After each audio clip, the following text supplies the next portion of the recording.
we all do a career to make money, right? If another career is paying you more money, why not? So think about income diversification so you'll never feel low in your industry. If you're new in the country 1 year, 2 years, you're a student, this is the right time to have a backup plan.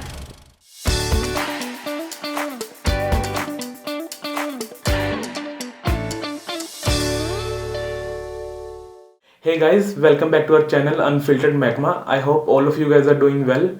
Today me and Raninder invited Sairam. He works in supply chain industry and we wanted to share his experience with you and ask him few questions so that all of us can guide ourselves in the in white collar jobs and how to get started in that endeavor. Thank you for coming, Sairam, today. We guys will ask you a few questions regarding your current position, where you're working, and the past experiences you had in Canada, and a few questions about like living and all that stuff. Thank you. My pleasure, my pleasure. Thank you. So my first question is, can you please tell us a little bit about your background? Like, what did you used to do in India, and what made you come to Canada? Absolutely great. Hey everyone, Sairam Gauri Sethi here. I'm actually from a city called Hyderabad in India. I did my bachelor's in instrumentation engineering, worked for a couple of years in a power plant, and then I felt like it's not the way to go. So that's when I moved to Canada around 9 years ago. And I did my master's in University of Windsor, that too in engineering. But then I felt there's a huge scope for supply chain management. That's when I switched my career into supply chain, and for the last 7 to 8 years I've been working in the industry so far. Thank you. But what is the main reason you moved to Canada? Because you were also doing really great in Hyderabad in India, right? So Absolutely. Again, lifestyle can be one factor that everyone wants to move to places. In India, yes, working in a big company, it makes a big deal. But when it comes to lifestyle, it cannot be bought there. So for that one reason, I felt like Canada or USA will be one good place to be. And US wasn't a great place at that point of time. That's when I chose Canada. okay. So just to enhance your lifestyle and like working, you want to experience. That's why you just moved to Canada, right? Absolutely. Great opportunities, great lifestyle. It makes sense. So how did it felt, when you switched careers? Like it's totally different, right? Right, like you went to supply chain industry. So how did it felt at first? And Absolutely. Again, switching careers, sometimes we feel like it's a big task, but let's understand, we all do a career to make money, right? If another career is paying you more money, why not, right? And especially coming from a country like India, we are so used to kind of adapting, right? So it's easy to adapt to the new careers here and to continue. And I'm one of the examples you can literally see. And what about emotionally? How did it felt emotionally from like let's say we came from India after doing our plus two, right? But you came after being at a certain stage, and how was it emotionally if someone is thinking from India to migrate to Canada? Right, I know biggest hurdle will be emotional connection with your parents and family. Now, it's definitely hard, but if you want to progress in life, you have to give up on certain things for temporary basis. I mean, most of the immigrants who come to Canada, this is their goal, right? Settle in Canada and then bring their family here, right? So for a few years, if you're okay to give up that emotional connections and bonds, of course you'll be on always connected with social media and all the platforms. So it's not a big deal. I believe. Definitely, It's always hard to get detached from someone. 100%. Yeah, it was pretty hard at first for all of us as well. First 6 months are the hardest, and then it gets easier and easier. Okay, so how did you navigate the job market, in Canada, like especially in the newest field? Right. Initially, when you want to get into a new career, one important thing you need to have is someone who is already in the industry. Okay. Right? If you can connect with someone who is already in the industry, they know the ups and downs, so they can guide you. I connected with someone who is already in the industry. I've been on LinkedIn big time, connecting with all these professionals, and that is when I got some connections who guided me initially in the stages. They gave some referrals, and then that got me started. So like getting interlinked with on LinkedIn and Facebook somewhere. So you just always send a message on someone, or like first to be like, hey, I'm interested in this field. Can you just explain on that? Right, very good question actually. Now, you cannot just randomly text someone and Yeah. say, hey, please refer me in your company. So, this is what I did. In fact, many students reach out to me for the same thing. I guide them in this way. Every single day, send at least 5 new connections to individuals, and then when they accept your request, introduce yourself, and then ask for a few minutes on the call, and then talk about yourself. Then you ask for referral. So once you build rapport, then it's good to ask for referrals. Good. Okay. Good insight. Okay, let's talk about the cultural factor. After coming from India, especially the south part, right? You guys are a little bit more into the cultural side, right? So, how did you, overcome that endeavor? Like in Canada, I think you are a vegetarian, pure vegetarian, right? So, let's talk a little bit about that. 100% adaptation again is a big thing when especially coming to from a different culture. There in India, southern part of India, it's more traditional Yes. and kind of orthodox, I would say, to be frank. So coming here, people are more open and socializing. And let's say when on the first day when I first landed in Canada, when I was walking on the street, some random guy was saying hello. I was like, what's happening? Yeah, it happened right? with me too. Yeah. So then I was like, okay, this is the culture here. They want to greet you, they want to smile at you, and you want to revert it back as well. So that is where I felt like, okay, this is time to kind of understand the culture and mingle with them so that you don't feel like an alien in the country. Definitely, definitely. Yes. Okay, and let's talk about I know that you're doing some other endeavors as well, like side hustles. So let's talk a little bit about that. What made you do something else other than your job as well?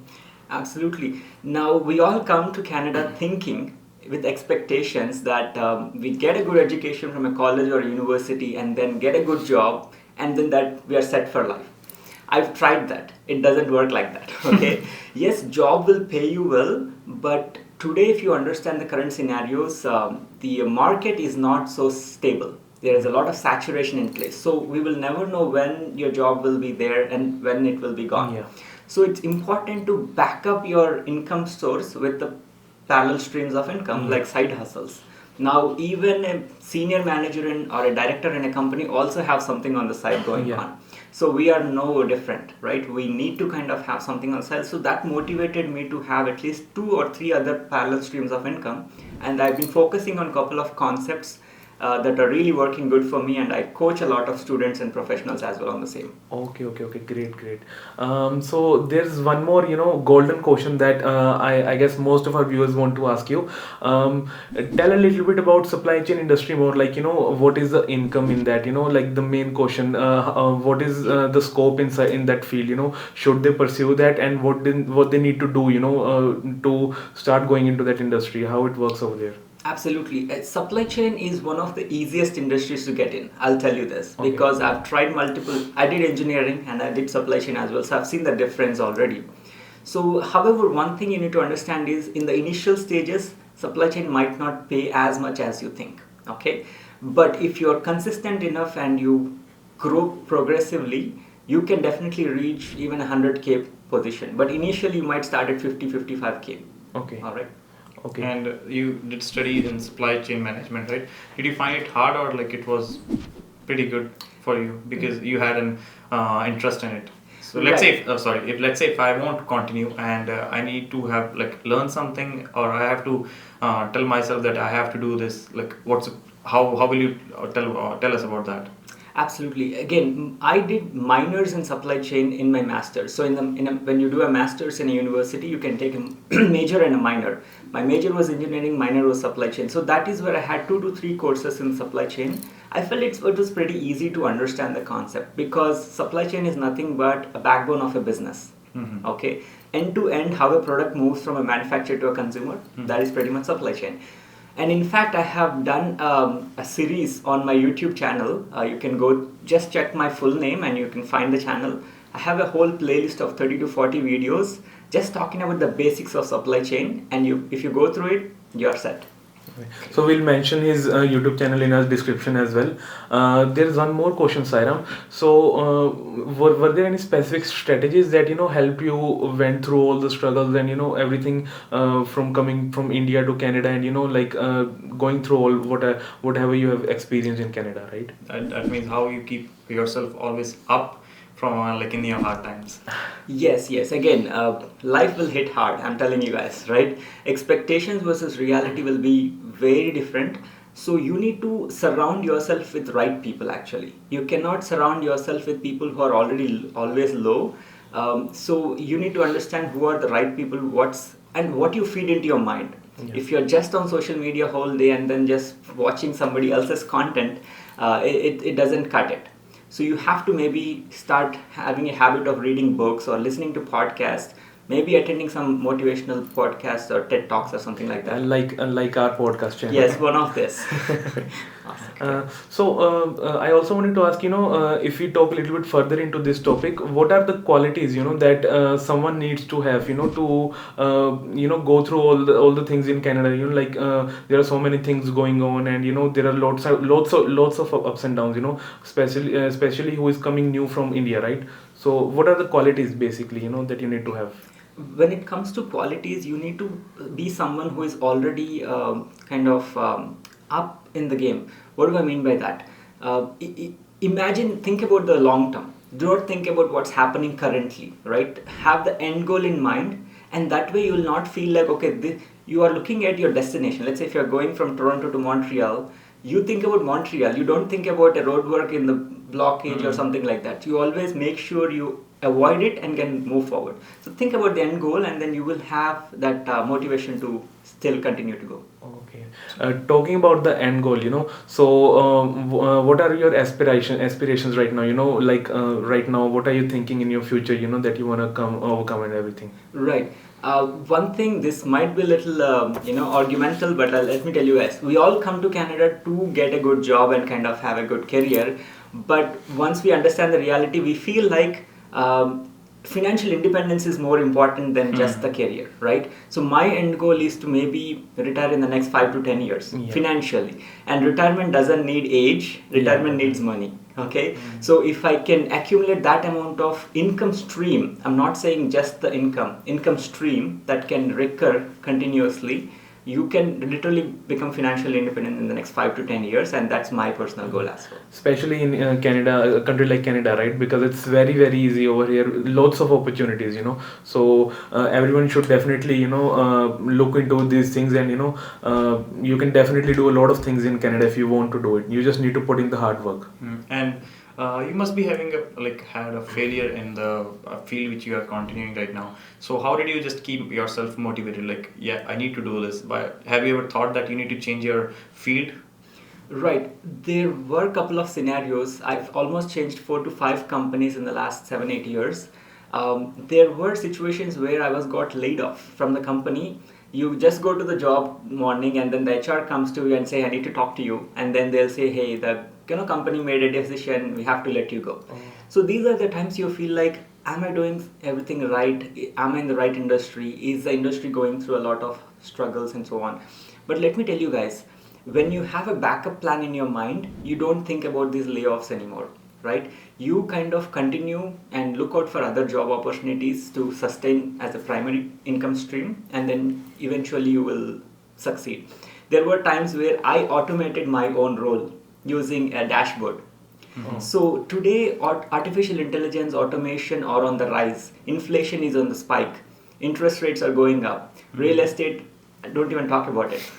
So with all these things happening right now, it's important for you to kind of look to diversify your income streams. So think about income diversification, so you will never feel low in your industry. So when you got laid off from from a company, have you had to think about that? I need to reapply, or you were already having a side business at that time too? I was already having a side business. I recommend this. If you're new in the country, 1 year, 2 years, you're a student, this is the right time to have a backup plan. If you have a backup plan when you are a student, tomorrow, whatever happens, whatever the economy is throwing at you, you don't worry about it. You don't bother about it. You are all taken care of. And that age, the student age, there's nothing to lose, so it's actually easy, if someone starts at that time. So there's one last question I wanted to ask, that I think we covered almost everything, but is there anything else that you think is left and our audience might want to know about it? Absolutely. I always believe in the statement, and that kind of is driving my life currently. you will be an average of 5 people you associate with regularly. Look at it. If even if you want to take an example, think about your 5 people that you're surrounded by. You will be an average. Your income will be average of those 5 people. Your skills will be average of those 5 people. Your personality will be an average of those 5 people. Your habits, as a matter of fact. So if you want to grow, you need to change your people that you're associating, right? It's not that you lose your friends. You still stay connected with your friends. It's just that your time spent with the people should change basing on where you want to go in your life. I just wanted to say thank you to you as well. I wasn't even in Canada like for 1 year, and then I met you, and since then literally I have seen a lot of changes happening. Earlier I used to be just going to work and all that stuff, but since I met you, there has been lots and lots of changes I have seen, and it keeps me pushing. Definitely, what he says, the 5 people around you, that definitely matters a lot, and we'll definitely share his Instagram profile as well in our description, so that if you have any questions regarding that same field, you can ask him. And yes, you can learn his mantra, which he told us, 5 ways. Okay, and stay tuned, guys. We guys will post this video soon. Bye bye. Bye.